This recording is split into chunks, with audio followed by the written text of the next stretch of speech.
Welcome to Faith Over Breakfast. This is Eric Deepen from the Village, and I'm sitting with Andy Littleton from Mission Church, and we do this Faith Over Breakfast podcast, which if you listen to us, you know it's just us talking about whatever we want to talk about. But we spent a long time talking about marriage, which we promised. Yeah, singleness is in there too. So if you're single and you're going like, this isn't for me, you're wrong. Hang in there. There's some stuff for you. There's some general just truths that apply to any relationship. Yeah. In here. Eric will use the word masturbation. So and now Andy has. Brace yourself. We both said it. Yep. Sensuality. But does that mean don't let anybody listen? No, everybody listen. Yes. Don't be afraid. It's okay. And hey, 5-star us. Share us with your friends. Thanks. Shout out to Pike, who shared us on his Instagram story. That was awesome. Nice. Appreciate that, man. And that kind of stuff gets us out there. So thanks.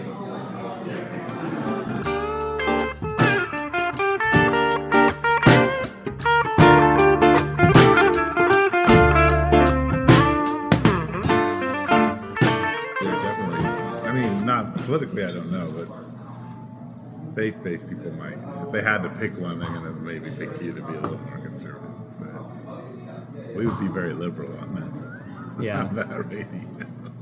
On that station. On that station, yes. It would be the progressives. I've never listened to it, so I wouldn't know. Oh, my goodness. Well, it's just, party line, conservative, Rush Limbaugh style. No. Yeah, right of Rush. Yeah, that's me, man. I have a hard time believing that. Okay. Well, this is Faith Over Breakfast. Are we on live? Yeah, we're on. Oh, good. So we've had some good talk there. Yeah. You did a good job. You're doing. I started it. Yeah. This is Faith Over Breakfast. We're at XO Coffee on a day when you don't want to be in the loft because it's warm up here. It is kind of warm. It's a little warm, heat rises. But it's going to be a hot one out there in Tucson, Arizona. It is. Well, if you're listening, it was a hot one. Mm-hmm. And probably still is while you're listening to this. It's also kind of noisy down here. But I heard that you need to shut their mouths. Putting together a studio for us. That may be a thing. Maybe a thing. Yeah. Yeah, our listenership has grown so exponentially. It has. That we're just gonna open our own studio. Yeah, really grown. It's really, really. It's relatively huge. big in Tucson. Yeah, in 2 churches in Tucson. Yeah, 2 churches in Tucson. Pretty big. And in Japan. It's big. Well, it's big in Phoenix. Got some Phoenix listeners. We like you. Yeah. I'll tell you what else is big. What? This breakfast sandwich. Yeah, it's a big breakfast sandwich. So XO makes a killer breakfast sandwich, and I'm enjoying it. And we've both got cortados today. Yeah, Look at this. I mean, if I got to drink a coffee drink, a cortado is what I'm going to drink. Yeah. It's here. So tasty. Can we get this clink in the microphone? Hey. Yeah, there you go. Hey. Yeah. So, no major fallout from last podcast. No? Was there supposed to be? Yeah, I was hoping to be on the board of Push Ridge, but that didn't work out. Or was that your idea? I can't remember. It was your idea. Yeah, probably was. It was. I was tapping into something Some deep desire in my heart. Yeah, It was obvious. Yeah. And one of our but listeners, sometimes your goals get blocked. Yeah, right? they do. They get blocked. It happens in marriage too, which we're going to talk about. Oh yeah. But one of our listeners recently commented to me because we have personal relationships with our listeners, which is how every podcast is, right? It should be. Yeah. That we were getting into some meaty stuff on a particular show, and then we spent 10 minutes talking about food before we got to the next thing, and he was like, "Really? Do I have to listen to you guys talk about food for 10 minutes before we get back to the meaty stuff?" Well, for his sake, let's jump in. Yeah, let's just jump in. Talk about something. Marriage. So that's where we're going, right? We promised it 2 weeks ago. We promised, so we at least have to give it a few minutes. Give it a few minutes? Yeah. Man, it is loud here. It's really loud. Can you lean over the edge and tell these people to shut up? Yeah, that would be really funny. The pastors are losing it. Yeah. It would be the end of this podcast at XO, I think. It'd be over, yeah. I think if you did it, you might have a little bit more cash than you could probably get, reprimanded and then one more chance. Wait, I have more cash? Here at cash, like relational cash. You know the owner's more than like acquaintance like me. Right. And you have a cute daughter that's here. And that helps. And kind of, you don't want to hurt that relationship. So there might be some leeway. That's true. Yeah. But anyway, no yelling. Cute daughter definitely helps. Yeah.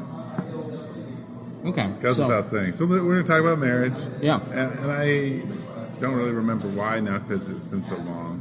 But it's a good thing to talk about because people get married all the time, and as pastors, the thing that we deal with often is marriage. Well, you just did a wedding, so I think I commented on you did a wedding in shorts, which I liked. Yeah. There's always somebody getting married around our church these days. So we've got a young group, a lot of people getting married. A lot of people getting married. Somebody just got back from their honeymoon at our church. Nice. Other people, the marriage is coming up. Yep. Talked to a guy that was one of, the early young guys I worked with in ministry, and he came to town to say hi / to say, would you officiate my wedding? Nice. So yeah. So marriage is on the mind. Marriage is on the mind. And I think people get married with a lot of expectations about how it might be and are quickly So tell them how it is. disappointed. Yeah. Tell them how it is, Eric. Well, I don't know how it is. I mean, how it is there's, in general, there's this long pause is encouraging. Yeah. There's a 50% divorce rate within the U.S. So, and the church, right?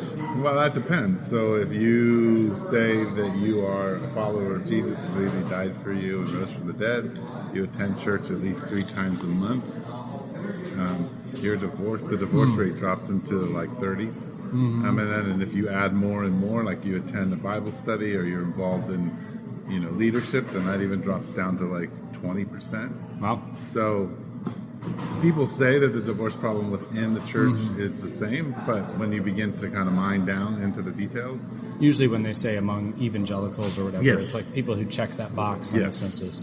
Yeah, it's hard for me because then our leaders, evangelical leaders, say, well, there's a crisis within the church and the divorce rate's the same, and I'm like, well, no. Now, what I heard, and this is to create a little controversy, this is the most recent statistic I read, and you know how much I love statistics. Well, I know. I'm just listening to this right now, and I'm going, I haven't read any statistics ever on anything. That's okay. I mean, if I weren't a pastor, I'd be a sociologist. Mm-hmm. I mean, that's what I wanted to do. But my parents told me there's no money in it, so...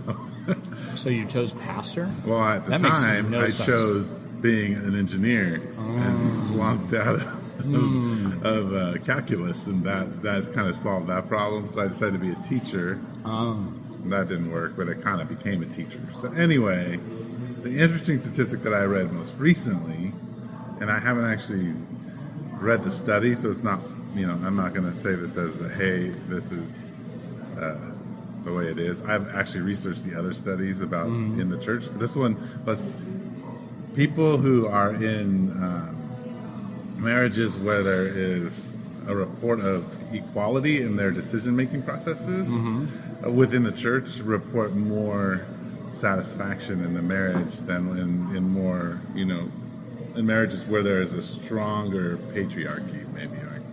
The husband is the final, kind of that's sort of the theme. What about the matriarchy? Because I've had discussion with people recently where it's like... Yeah, well, I haven't... That's crazy. Yeah, I don't know stats on that. Nobody in our circles would ever understand such a thing. Yeah, we wouldn't. But there are societies that way. Yeah. I say that tongue in cheek. I think there's a lot more matriarchy in the States than we yes. Than we think. Sure. Usually kind of veiled. Right. But all of that to say, when you walk into marriage, relationships are complicated. Oh, yeah. And then when you try to apply biblical principles to those that are all written in the first century, and there are a lot of good universal truths. There are ones within the Old Testament, too, so it's even older. But you're still trying to apply, in particular, trying to apply Paul's ideas. It gets a little tricky, and it gets a little difficult in how you work those things out in relationship and what that means, unless you make it very gospel-centric. But even then, applying gospel-centric things to marriage is not an easy thing either. So but that's all the philosophy. Yeah. So everybody listening is like, what the who heck cares? Who cares? Which is Eric? like how they feel at church. So when Eric's talking, they're like, who cares about all this? So we got to take it another. Well, here's the thing: like, when you sit down with people in general, what's the biggest question that they come to you when they're struggling in their marriage? Like, what kind of, if you could boil it down, what's wrong with them? What's wrong with this person? Really? What's wrong? No, with my spouse? If you could just fix my spouse, it'd be fine. Yeah. No. That may be the underlying. I mean, it varies. I mean, honestly, I've been talking to a lot more people before marriage. And so, before marriage, I think people are just like, there's so many different versions. I mean, some people are just like, what do I do? It's like, that's the big question. It's like, what do I do? And then usually before marriage, you're starting to discover the things about this person that concern you. Like, what about that? Like, is this ever going to change? What do we do when he or she does this thing that bothers me? Do we have the same goals? And often not quite. I'm like wrestling with what to do with that. And then I think, post marriage, it seems like, just like, okay, these things keep coming up. Sure. They're good things that we see all the time, but these certain things keep coming up. What do we... Right. So reoccurring problems that seem to aggravate the marriage or create conflict. Or distance. Or feeling alone. Yeah. Feeling not seen. All that. All those good things, Yeah. Or nervous. Yeah. Yeah. How about you? You've been doing this longer than me. Yeah, I have been doing it a long time. And yes, those are all things that I think I run into. I think a lot of times marriages ended up it's marriage or pre-marriage. It's like there's a period of excitement, and then there's then all of a sudden like real life sets in. Some people don't have that same period of excitement though. Some do, some don't. Yeah, it varies. Sometimes it's like a week. Yeah. Like the honeymoon and then it's over. Or the honeymoon was really hard. We kissed, it was exciting. Date number 2, not so good. But we're going to stick this out. But we're going to stick this and get married. Yeah. That one, Yeah. For me, like, the real thing is, and I think maybe we talked about this last week, but in the kingdom of God, and Tim Keller says this, and I love this about what he says, is that, it's Christ gave his life for me. Yeah. So Christ's life for me, my life for you. Yours. Yeah. Or Christ gave his life for us, our lives for each other. Yeah. And it's, that is probably one of his better summarizations of the gospel because it's very applicable into marriage. Yeah. The only way you have a successful marriage is saying, I'm okay in Christ. Yeah.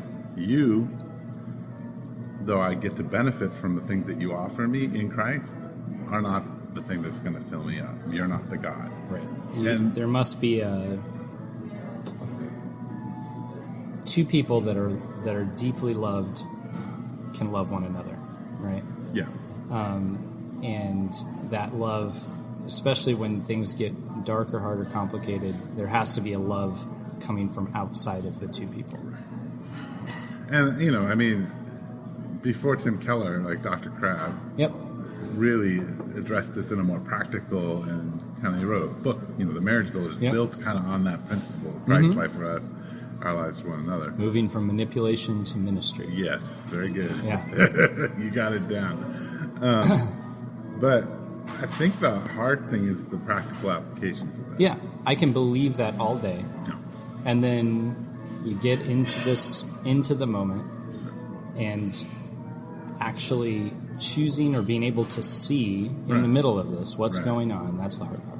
Right. I read, so Sue and I, when we first got married, we read a book called Severe Mercy. I don't know if you've ever heard of that book, by Van Auken. In the middle of Severe Mercy is letters from C.S. Lewis, because he led this couple to Christ. Oh, okay. Through a series of letters. Yeah. And the idea of the Severe Mercy is that the two of them were actually each other's gods. Yeah. And the woman gets cancer at the end. And that's the severe mercy, like in the sense that she begins to fall in love with Jesus more than him. He's still in love with, like, she's still his God. The cancer takes her, and he doesn't. His God is gone, and he must seek her God. Yeah. So it's severe mercy.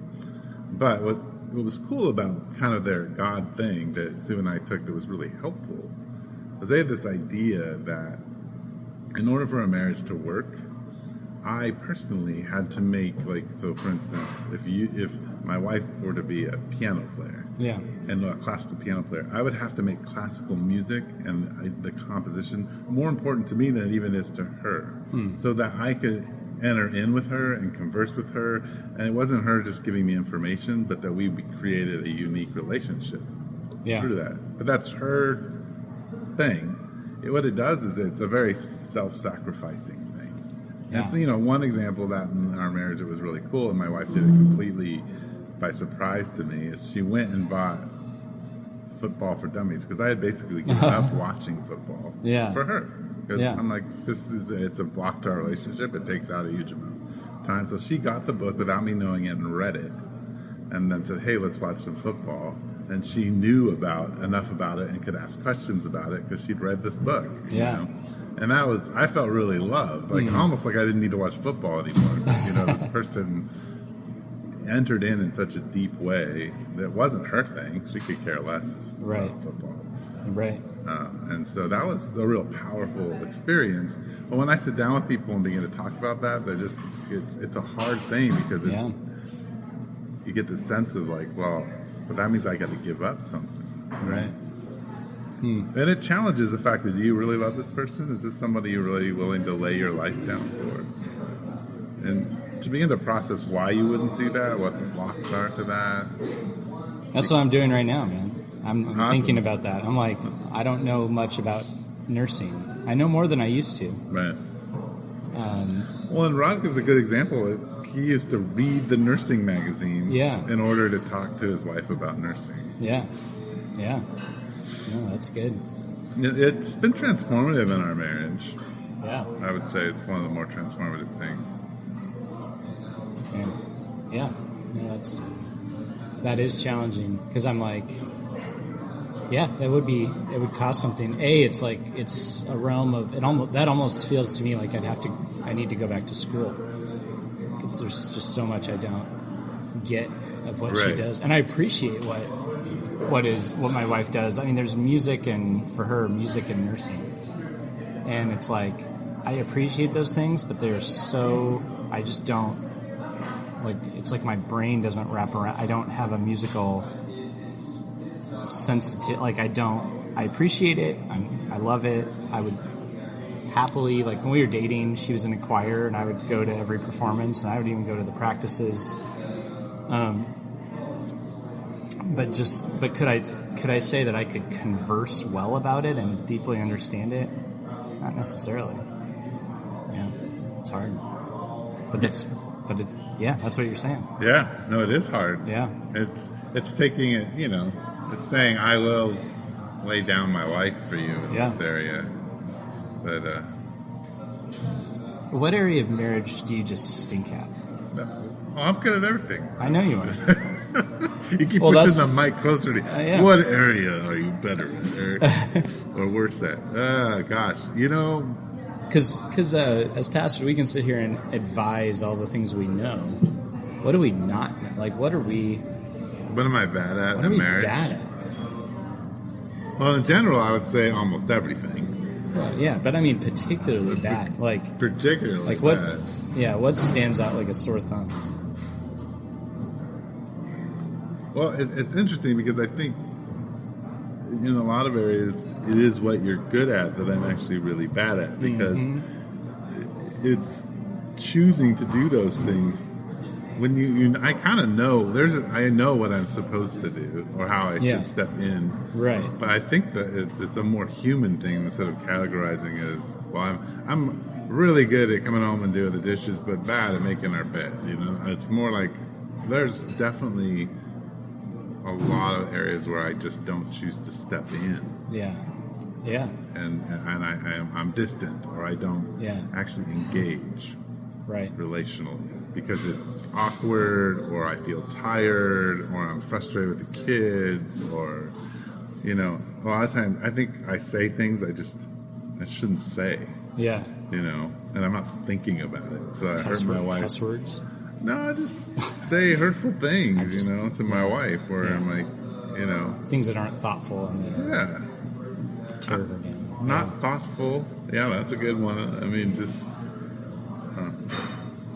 And I think too, the longer you're married, the more comfortability you end up with, and then you can kind of get away with saying things you shouldn't say, or being, resting on some great thing you have done, and be like, well, it's really good there. So it's like I can,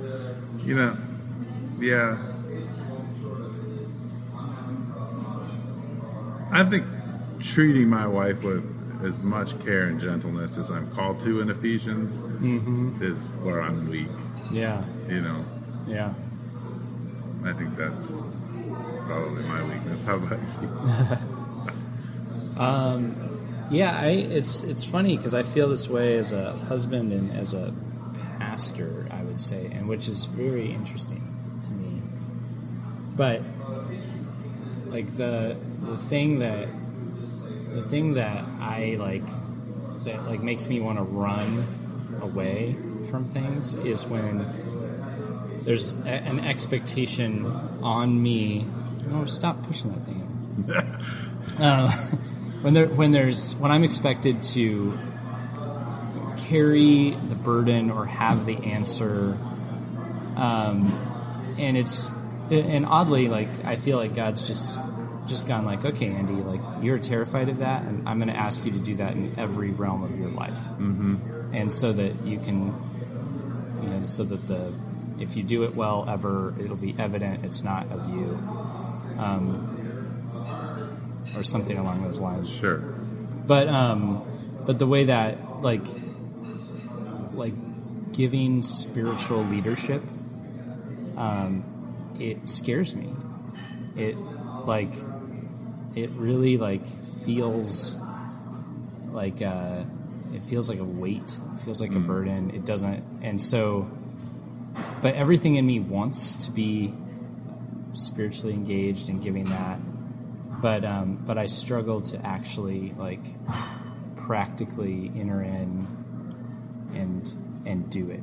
Does it feel very vulnerable? It feels like a demand that I have to do that doesn't get to be love. It feels like a chore. It feels like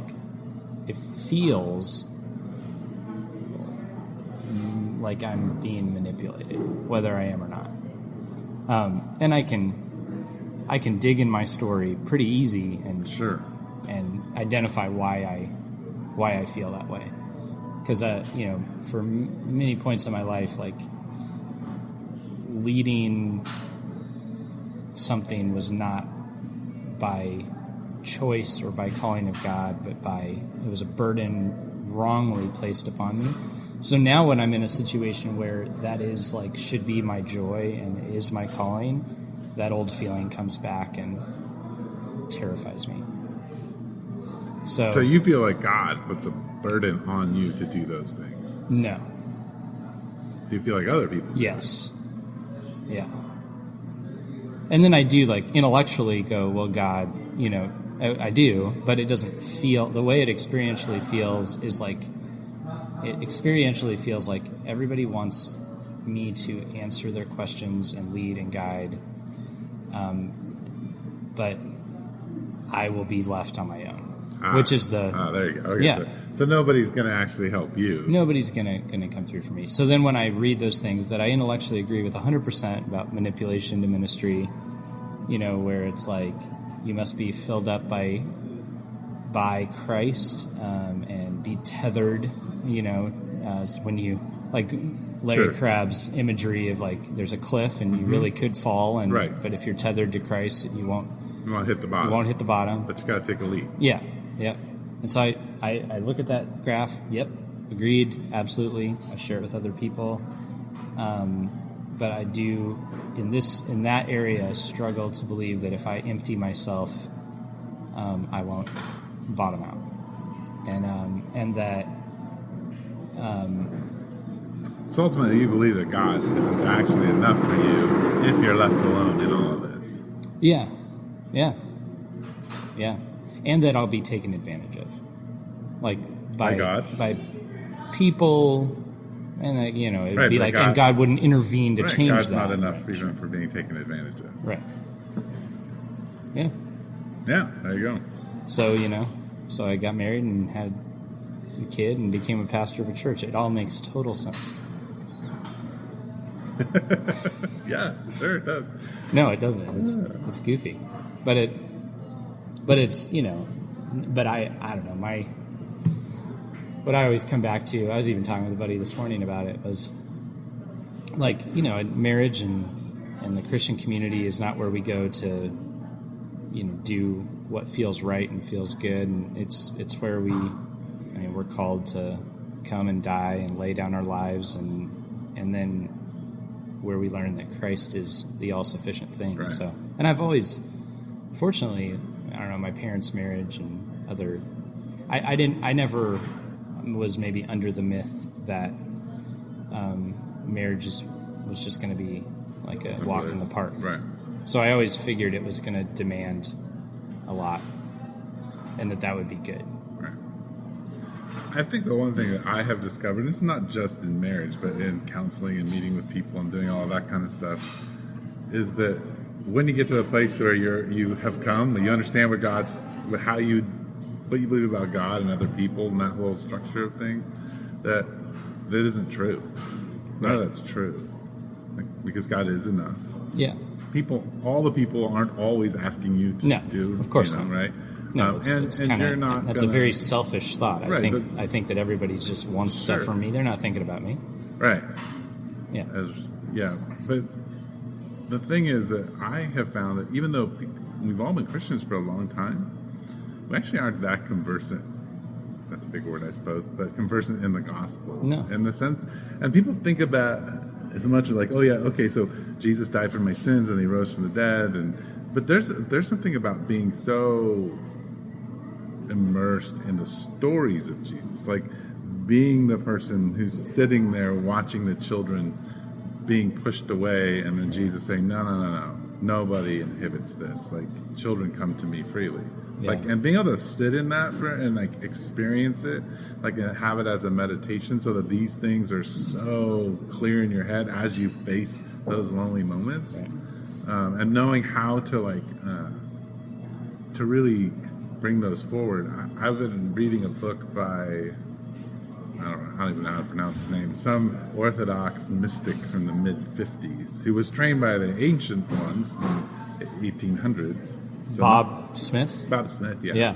Orthodox it's a hard guy. name to pronounce. But he has these letters this guy's asking him questions about prayer. Uh-huh. And he talks about, the Orthodox prayer, Lord Jesus Christ, have mercy on me, a sinner. Right? I love that prayer. But you repeat it over and over again. And as an early oblate, you repeat it out loud all the time. Yeah. And then you practice repeating it in your head. So that when you begin, so we're having this meeting, and every time you pause, there's this idea that prayer enters my head, Lord Jesus Christ, have mercy on me, a sinner. And I've been thinking about it. That's nice. You can repeat that. I love that prayer. It's comforting to me. I think about it a lot. But I think that's where the stories of the gospel have to be. Like, it's interesting to me that we talk about following Jesus. We go through the Gospels and preach on them. Yeah. But we don't really talk as followers of Jesus much about those stories and reminisce about them and think about their impact and the way they've actually shaped who we are. Yeah.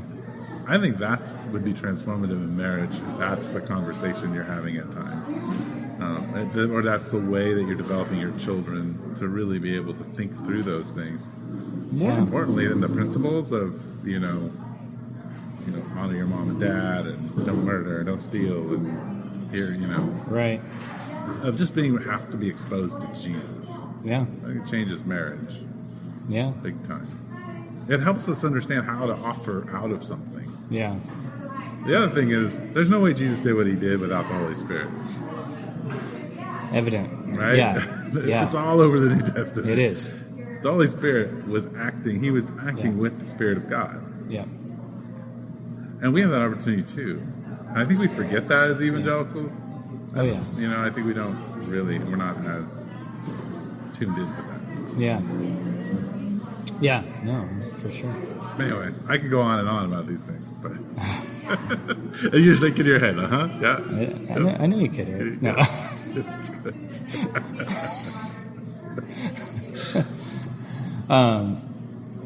Yeah.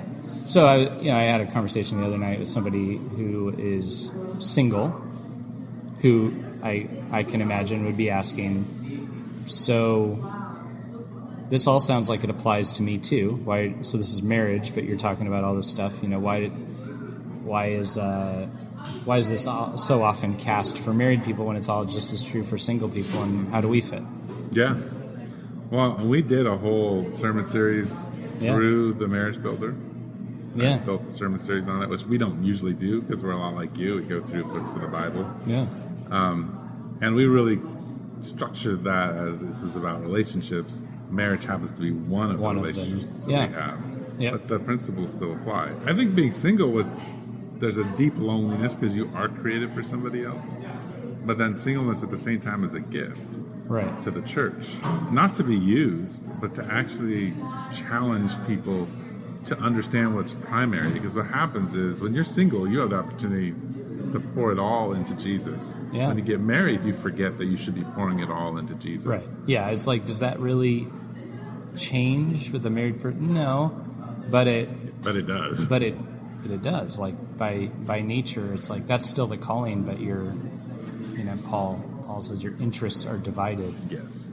I think his whole, the single person is called to look at the married people and say, you have made idols out of your children and one another, and you need to come back. Yeah. And there are prophets in that area. Yeah. If they choose to live that out. Right. Right. And then, and how do you see, so we're talking about the struggles in marriage, how do you see with singles, how does instead of being that prophet, what do singles often do that's the parallel to us, flubbing our marriages? Yeah. I think, you have a lot of experience in this, and I used to. We have a good chunk of single people. You have a lot of single people trying to figure out. Well, yeah. You started with more single people anyway. Loneliness is acute when you're single. Yeah. You have to go home and there's no one in bed. Sometimes you have a dog. You have a frustrating roommate who doesn't fulfill anything for you. Yeah, just gets in the way. Right. Or, sometimes they're comforting, but they're not the same as a spouse. Yeah. So it's lonely. I think, and when you're lonely, there's a whole plethora of things you shouldn't be doing, more things to focus on, or ways to numb out. Right. That are right at your fingertips. Right. And there's nobody has enough say in your life to challenge it. Right. Or could, maybe. Unless you really are disciplined at inviting that in. Right. Yeah. I think over the year, I think the church has failed single people. Yeah. That's why you see so many young churches kind of springing up with it, where it's just 20 to 30-year-olds, and that's it. The single people are just migrating. Yeah, because they're lonely, and they just get moved from group to group. Yeah. And they're ostracized from their married friends, and it's not a healthy environment. Don't you think singles ministry is just one of the? I'm about to say. Well, I'm just saying, look, and then all stupid on air. Yeah. Say stupid. It's stupid. I was just gonna say one of the stupidest things we do, because it's let's take all the single people and they can't understand what we married people are talking about or whatever, and so let's put them over here together. In a dating hotbed of some form, and maybe that would be a great way to minister to each other. And they don't have anything to offer to us because they don't get it. Right. Nobody's saying that, but isn't that the implicit message? Yeah. Yeah. Well, and I think the hard thing is when here's a disadvantage of the small church. Yeah. is that if you're a single woman and you start coming to a small church, the pool of men that are available to you and vice versa is small. Right. Right? And maybe not non-existent. Even like in a church like ours of 80, 90 people, you're not going to have a big pool. And so we failed in that way too, because most churches are small. So we haven't created a big enough pool? Well, no, in that we haven't connected our communities well enough. That small churches aren't connected enough that we can people can meet across these chasms. and that we can facilitate that as leaders, as we matchmaking. I'm actually all for matchmaking. Yeah. May not be the best thing, but or you go off to Cassis, or you go off to any number of the bigger churches in our community, and you find a bigger pool, and you get married, and then you either stay there, or you decide, well, this isn't really working out, and you go to one of the small churches. But you got to go out fishing before and that's hard. Yeah, that's not when somebody's not fair to right. them. I don't know. It's a hard space to be in. Yeah, no, for sure. Yeah, and then there's this weird thing that happens in the smaller church where it's like, even if you are like, oh, that's a pretty nice person, like, well, but then if I date them, my whole church experience gets screwed up if it doesn't work. Right? Yeah, that's all really hard. That's all, and that happens. It does happen. We've watched that, right? And, and that's complicated. But then it's like, but then again, if it worked, it'd be a beautiful thing too. Right. It could be, or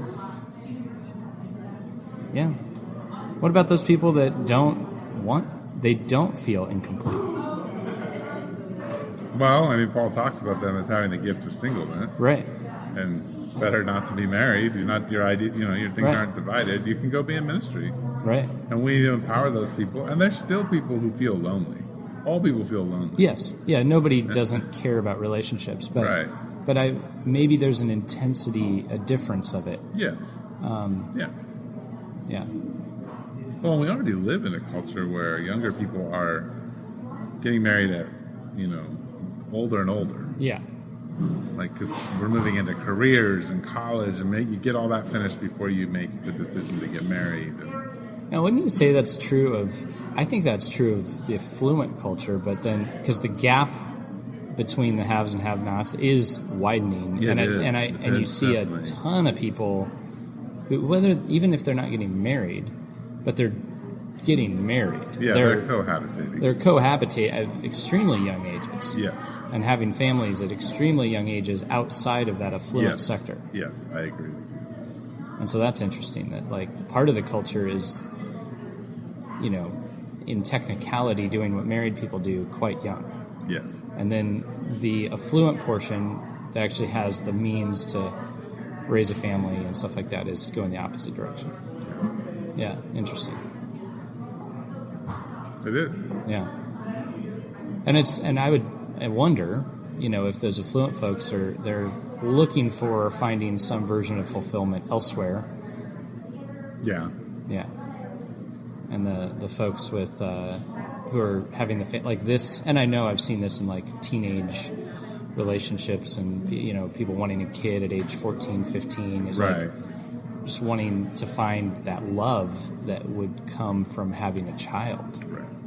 Or a boyfriend or a girlfriend, and so often that fails them. Of course.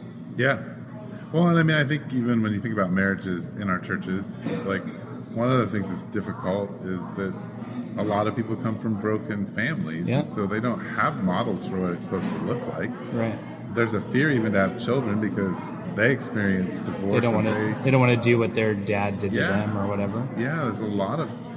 And we, as a culture, don't know how to be in relationship with each other anymore. Yeah. So then when you get married, it's harder to be in a relationship. It's just shocking. Yeah. Yeah. You don't know how to do it. Yeah. Yeah. It's true.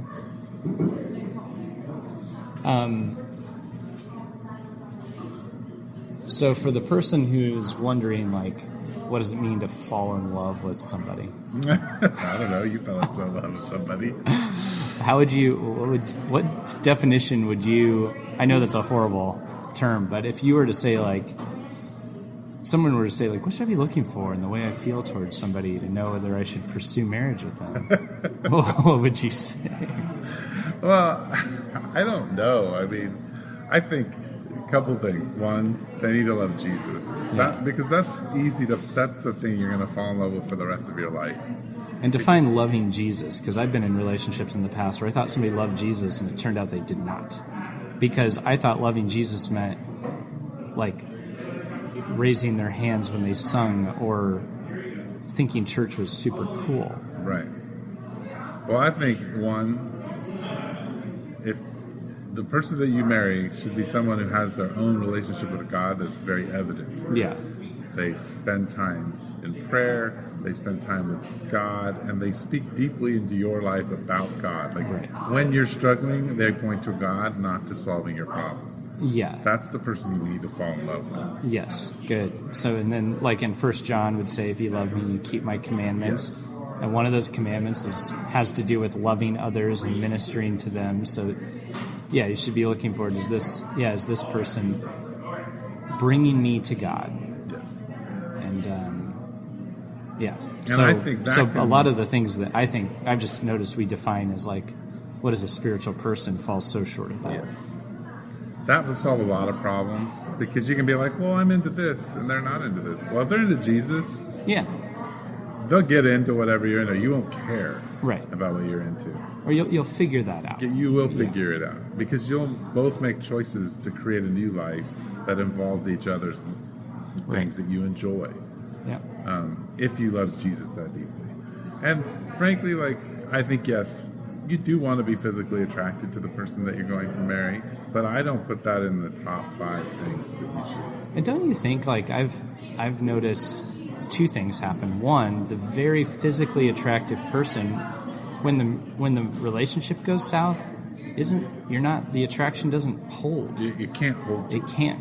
It doesn't. It's almost like it didn't ever exist. No. But the person that you were like, well, this wasn't my 10 out of 10. This wasn't my swimsuit model cover woman for a man, or this wasn't my, whatever Notebook Ryan Gosling guy for the woman. Like, but that person, as you know them and you choose to love them and you see them moving toward you, the attraction level, it's a thing that happens. Right.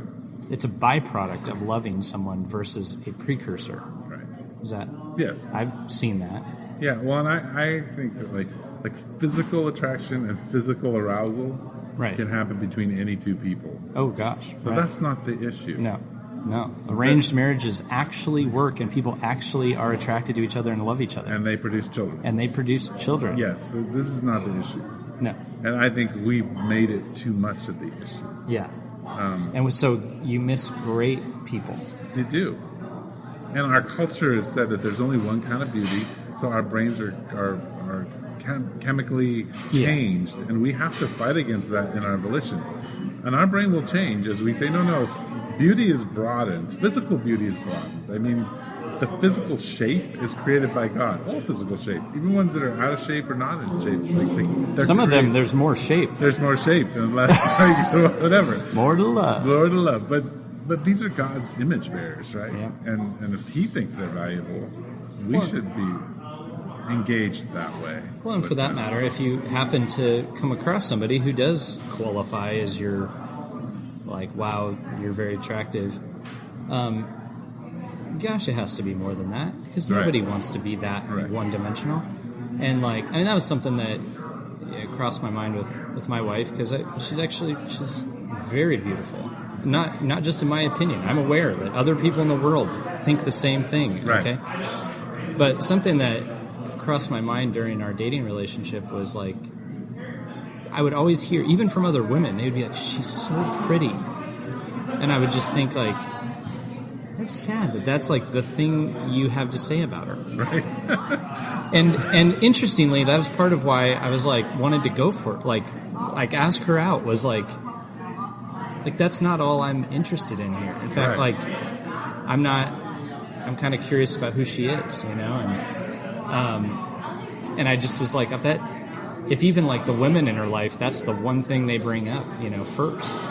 Like, wow. Stinks. Yeah.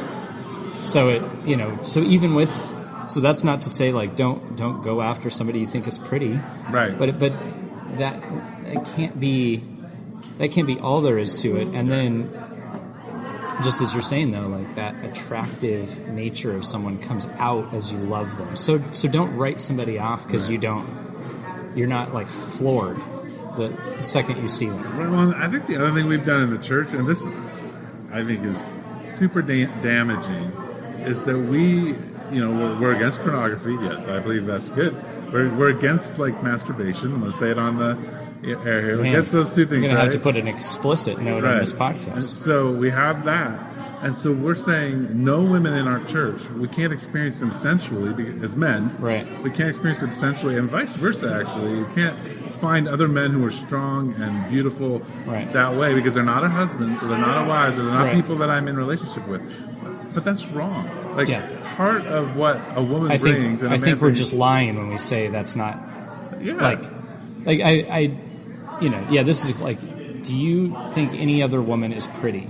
Like, I've been asked this by my wife, and I have to say, like, yes, I do. Like, it doesn't mean I'm, like, chasing them all over the city or, like I want them. But I'm not... I can... Sure, like, yeah. Yes. Yeah. And you can appreciate that. And this is a tricky thing to talk about because... It is. You can experience their beauty, enjoy it, but you're not taking it because you're like, God, thank you for how wonderfully you've made this woman or man, and I enjoy them as my brother and sister, and I'm moving on. I'm not going to consume them. Right. But I can rest in that beauty because it's a beautiful expression of the glory of God. Right. And I can enjoy it without consuming it. Right. It doesn't have to be mine. No, it's right. And it was a cheesy saying of an old pastor of mine, but I've never forgot it, which is helpful. Why it's so helpful. But we were actually driving somewhere, and we were stopped, and a woman walked in front of the car, and she was beautiful. It was just evident to the world, I think, And he looks over at me, he says, "Well, now that would be a beautiful dwelling place for the Holy Spirit," wouldn't you say? That's so cheesy. That is really cheesy. But it was funny, and it was the thing was like we acknowledged, like, sure, we noticed her beauty, but in an interesting way, he brought it back to like she belongs to God, like God made her, and so it didn't encourage lust. Right. It encouraged. It diffused the situation where we were able to acknowledge, like, wow, she's really pretty, but not consume her in our mind, and we didn't, and it was a good thing. That's the important thing is we talk about lust a lot, and lust makes no sense. Does that make any sense to me when I was a kid? I get what they're talking about, but consumption, that makes sense. Yeah, but like, it is not okay for a woman in my community to consume my strength. Right. It's okay for them to enjoy it and know that it will provide them with safety, but to consume it, to own it, and to pursue it, that's wrong. Well, and when you're casting it that way, which I think is very good, it's not just like boys who look at girls are the lust problem in the church. It's like there's a lot more that's being consumed, in that regard. Yeah. And we have to be really careful how we consume, but we also, like, Song of Solomon is in the middle of the Old Testament, and yes, it is a nice picture of God and Israel, but it's also this hyper-sexual, sensual book that God's saying sensuality of male and female is important. It's something we have to all nurture. It's something we have to protect as a community. And it's okay to actually understand it and talk about it, and it's not just anathema. You don't just... Yeah. And I think we'd be in a different place, and we'd be much more enticing to the world if they saw that, wow, these people are sensual, and they're it would give us a power that we do not have. Yeah. Because we've tried to, like, contain it. We got to control it, because if it gets out of control, it's going to be bad. Right. So we need to make the rules and have the rules and train the kids in the rules. And grace just doesn't work that way. Yeah. Yeah. No, it doesn't. Yeah. No, it's you're right. So I don't know.